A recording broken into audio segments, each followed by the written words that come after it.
টিএইচই টিএইচই কখন উচ্চারণ দা হবে এবং কখন উচ্চারণ দি হবে। আজকে আমরা এই ভিডিওতে টিএইচই কখন দা এবং কখন দি উচ্চারণ করব এটা খুব ভালো করে শিখে নিব। প্রথমে শিখে নেই ভাওয়েল এবং কনসোনেন্টের বিষয়টা।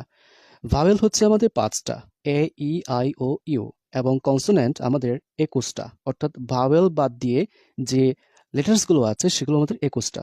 তো এখন কথা হচ্ছে যে কখন উচ্চারণ দা কখন উচ্চারণ দি হবে। মনে রাখবেন, যদি কোনো ওয়ার্ডস ভাওয়েল দিয়ে শুরু হয়, যেমন এ ই আই ও ইউ, যদি এই 5টা লেটার দিয়ে যদি কোনো একটা ওয়ার্ড শুরু হয় এবং তার আগে যদি টিএইচই থাকে, তাহলে উচ্চারণ হবে দি।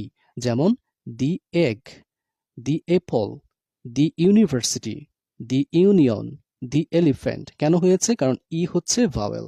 যেমন এ হচ্ছে ভাওয়েল, ইউ হচ্ছে ভাওয়েল, ই দেখুন এখানেও আমরা ই পেয়েছি, এখানে এ আছে, এখানে এ আছে। তার মানে ভাওয়েল দিয়ে যদি কোনো একটা ওয়ার্ড শুরু হয় সেক্ষেত্রে আমাকে টিএইচ এর উচ্চারণ হবে দি।